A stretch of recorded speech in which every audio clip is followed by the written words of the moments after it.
I come to the Outsider Art Fair every single year, even if I can't get through it all some years, because I find what it leaves me with are ideas and new ways of viewing the world or creativity that I've never thought about. Welcome to the Outsider Art Fair, everybody. This is the 34th edition here in 2026.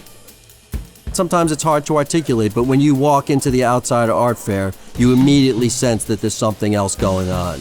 And that's very powerful. You're much more bound to see something radically individual, and we're really proud of that. So we have a new friend this year from London, who's one of the foremost connoisseurs of self-taught and outsider art, and this is his debut at the Outsider Art Fair. So we're going to go over and say hi to him. This is James Brett. Hello. Here from London's Gallery of Everything as Iron. He's got a stellar presentation of Sam Doyle from the Bob Roth collection. How'd you come up with this idea to treat the walls like this? Well, it came to me in a flash of light, Andrew. I was just thinking of those white walls at the Outsider Fair, and actually at all fairs, and I don't like them. So it's kind of, how can we make it feel good, but at the same time not make it cheesy? I think we've managed not to be cheesy and make it feel like Sam Doyle. Can you talk about the interesting connection between Doyle and Basquiat? Basquiat goes to Atlanta to meet a gallerist called Faye Gold, and he sees the work, he totally connects, buys a bunch of them. You look at a Basquiat, you look at a Doyle, you can see the line. There's a connectivity. This is an important Black American artist who's not known in enough places. What we've done in our booth is we have tried to show Canadian Inuit art from literally the beginnings of graphic art. We decided 5 years ago to bring Inuit art to this fair because in the description of outsider, it is a lack of formal Western art training. None of these artists, aside from the urban Inuit, had any traditional training, and they were just drawing out of their heads. This is our first fair, and we're very excited. This is Nacho Eterno, and he comes from Spain, and his work is influenced by Spanish folk art. He's formerly a tattoo artist and a self-taught artist. It's a thrill to finally be here. This year I got really lucky, and someone contacted me with these extraordinary paintings by this man, Raoul Hardy, who lived on the Upper West Side and was an early DJ on New York Black Radio, WBLS and WWRL. And he lived in a small one-bedroom apartment where he did this extraordinary artwork. This is like a dream for someone like me or any art dealer. I never met him, and I don't know what his life was like in the last years, but it looked like it was tumultuous, perhaps, to live and work in one little room and to make such intense artwork. We're celebrating artists and dealers who are maverick, who are working against the status quo, and who are interested in bringing new ideas forward.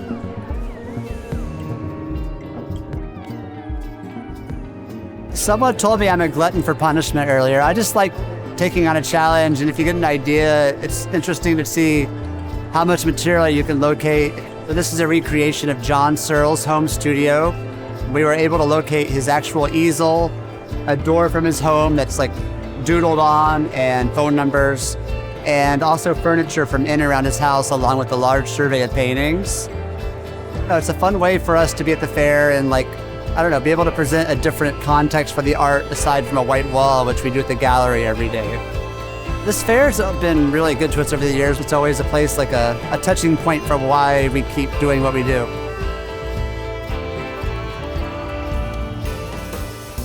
I'm Montreal Beverly, and I'm the pipe painter artist.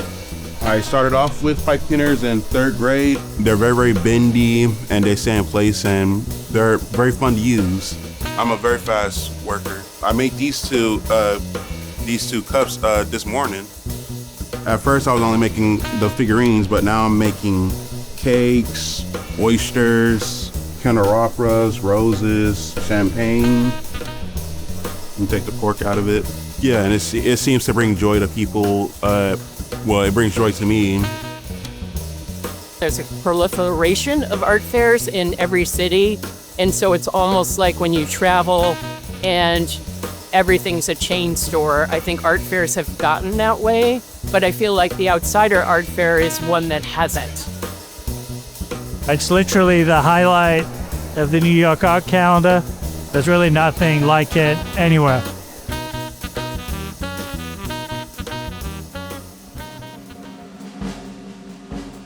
Art not only can change minds, but can change the way that we think about the world and what we can do. And the Outsider Art Fair is a great example of the power of that coming together. We have a very unique artist here, Dominant Dansby. The idea of abstraction outweighing sort of figuration. He talks a lot about being influenced by jazz. It's like a controlled improvisation that's happening. This idea to create works that are inspired by music, inspired by nature, inspired by the urban landscape that he grew up in. It's almost impossible not to feel this living, breathing organism because of this preoccupation with how do I get something that is inanimate to bring something out to the individual looking at it. Welcome, everybody. My name is Elizabeth Denny. I'm the director of the Outsider Art Fair. This is my first year with the fair. I wanted to introduce you to Rebecca Chozik. Hi. This is her first time doing the Outsider Art Fair. Joshua Nazario Lugo. He's based in Puerto Rico and he's self-taught. These are Joshua's, the sculptures and the 2 paintings of the cars.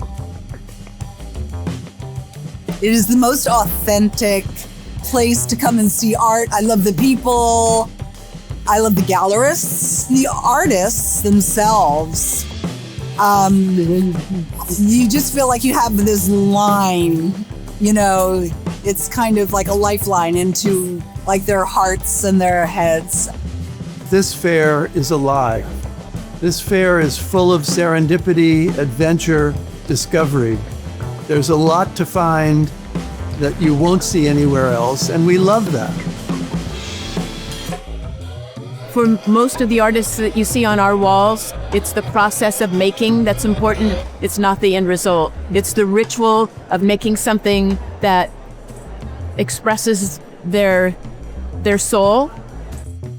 We are extremely excited to be presenting the work for the first time of Frank Diaz Escalate, who was a Puerto Rican American artist and made these incredible inlaid leather works. He really tries to capture both the poeticism of the mundane and everyday life of the average person and also the resilience of laborers.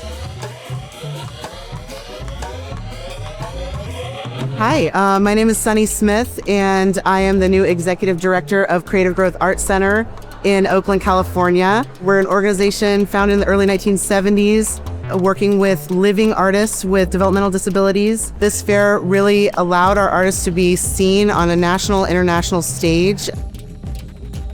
I think in terms of the outsider-insider conversation, that's just always a really interesting tension. I think that the art world and artists are always looking for a way out, a way in, and looking to whatever inspires them to create and to give them that freedom that they're looking for.